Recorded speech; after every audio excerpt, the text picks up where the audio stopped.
Salam saudara, kembali saya Rosi lewat program Aku dan Dia menyapa Anda dalam sukacita. Program Aku dan Dia saat ini akan membahas bagaimana Dia yang selalu mendengar seruan permintaan tolong kita. Selamat mendengarkan.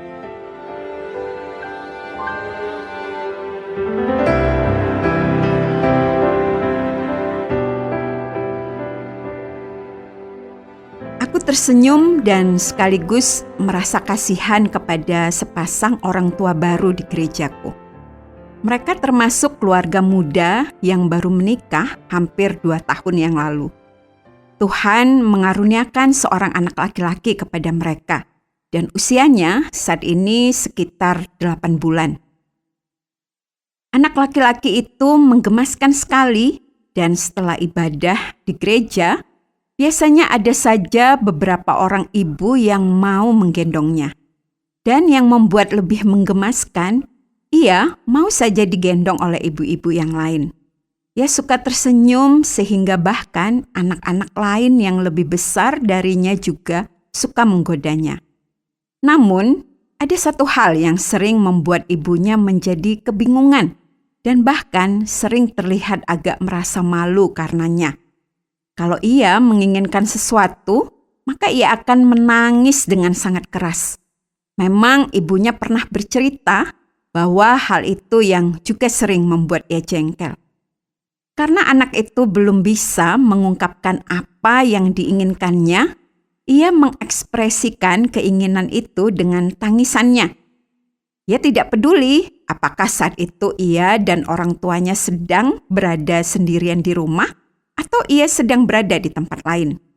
Dan kebetulan saat ibadah itu, ia menginginkan sesuatu tepat pada saat berdoa. Karena itu, suara tangisan anak laki-laki itu benar-benar memecah kesunyian. Aku melihat ibunya menjadi panik dan berusaha untuk membuatnya diam dengan berbagai cara. Sampai akhirnya, ia memutuskan untuk membawa anak itu keluar dari ruangan gereja. Dan karena tidak lama kemudian tangisan anak itu mereda, aku berpikir pasti ia sudah mendapatkan apa yang diinginkannya. Aku tersenyum karena aku mengingat kedua anakku juga demikian ketika mereka masih bayi.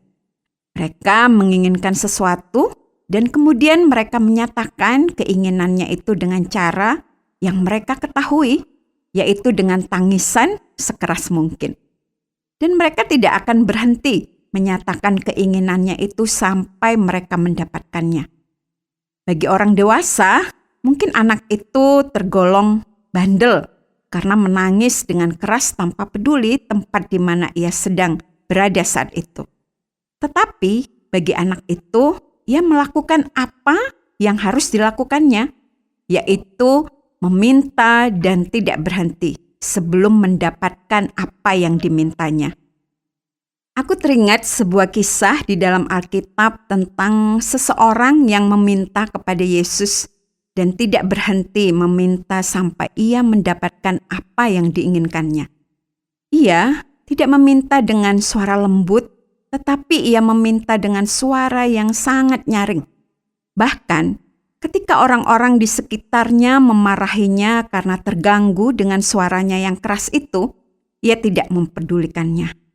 Di dalam Markus 10 ayat 46 dikatakan, "Lalu tibalah Yesus dan murid-muridnya di Yeriko, dan ketika Yesus keluar dari Yeriko bersama-sama dengan murid-muridnya dan orang banyak yang berbondong-bondong, ada seorang pengemis yang buta bernama Bartimeus, anak Timeus, duduk di pinggir jalan."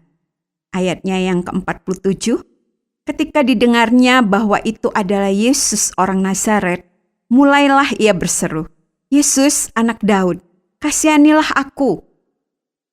Ayat 48 sampai ayatnya yang ke-52. Banyak orang menegurnya supaya ia diam, namun semakin keras ia berseru, "Anak Daud, kasihanilah aku." Lalu Yesus berhenti dan berkata, "Panggillah dia." Mereka memanggil orang buta itu dan berkata kepadanya, "Kuatkan hatimu, berdirilah, ia memanggil engkau." Lalu ia menanggalkan jubahnya, ia segera berdiri dan pergi mendapatkan Yesus.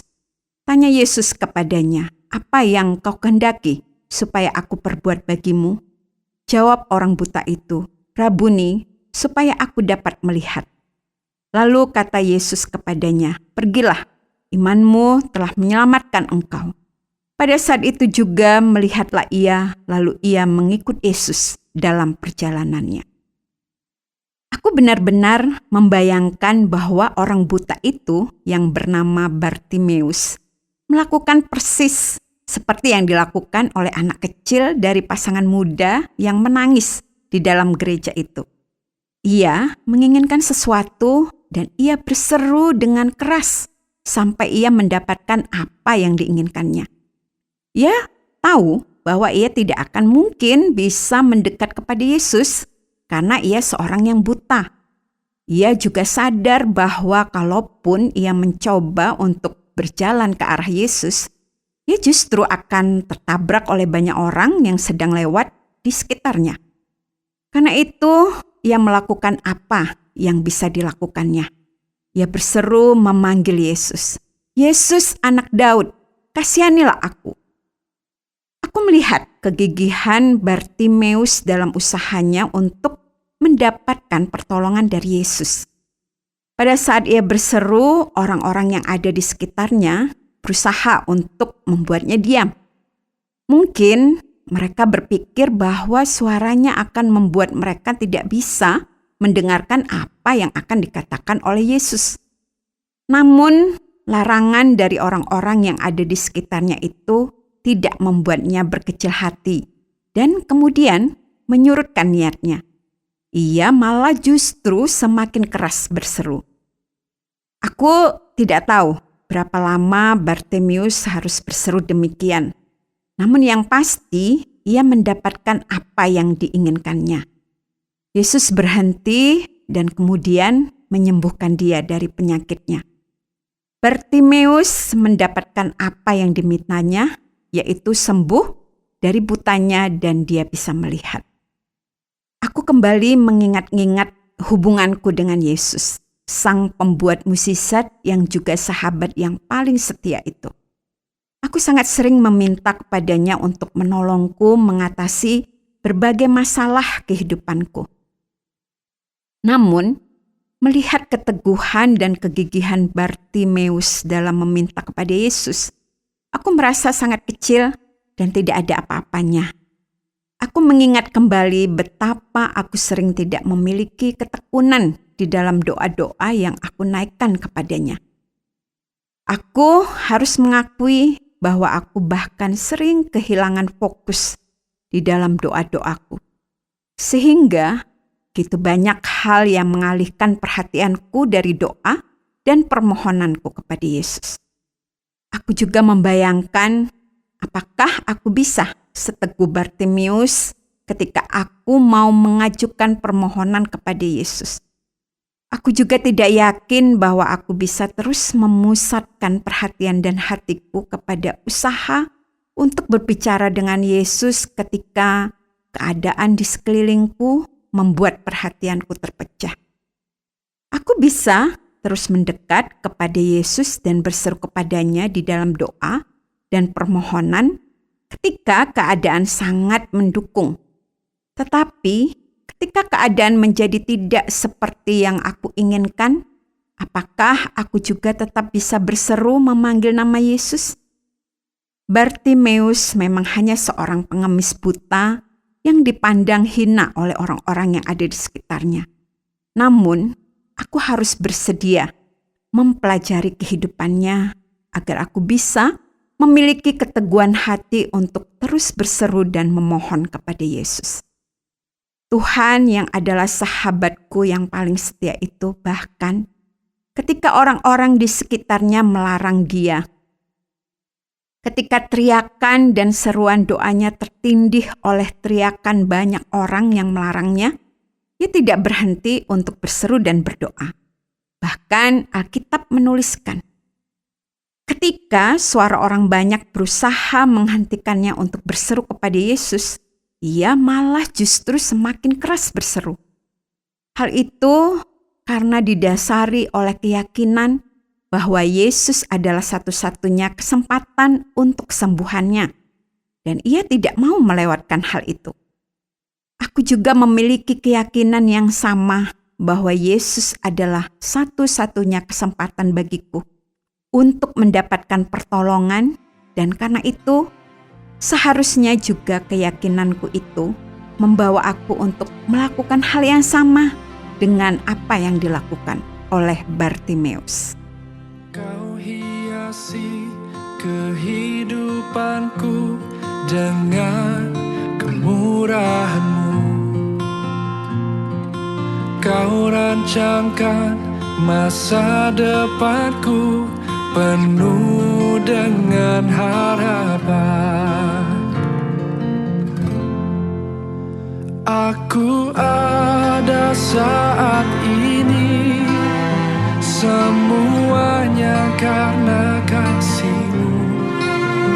Aku hidup hari ini, semua berkat kemurahan-Mu.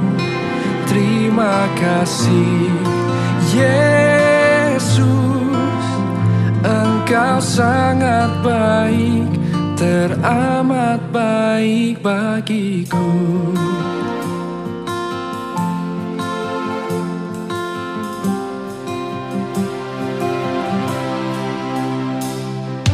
Kau hiasi kehidupanku dengan kemurahan-Mu.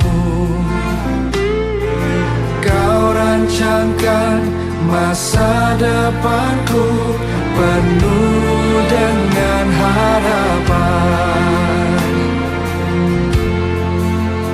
Aku ada saat ini, semuanya karena kasih-Mu.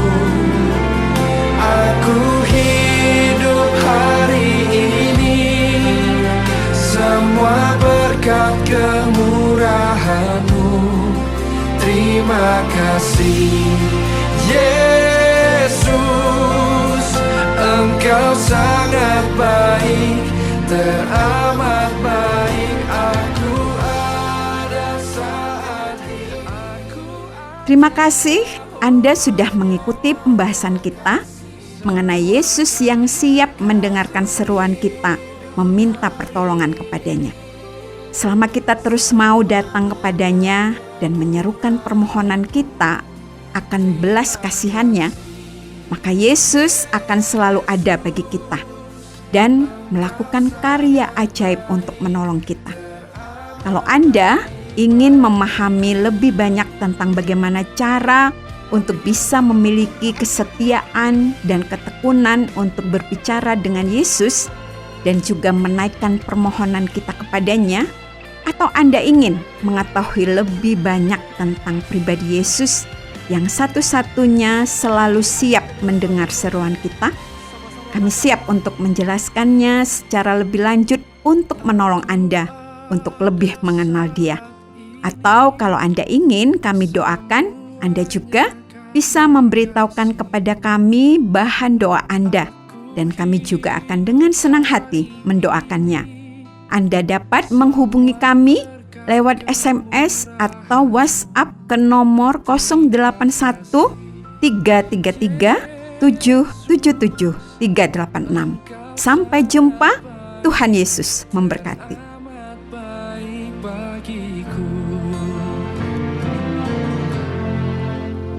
Aku ada saat ini, semuanya karena kasih-Mu. Aku hidup hari ini, semua berkat kemurahan-Mu. Terima kasih Yesus. Terima kasih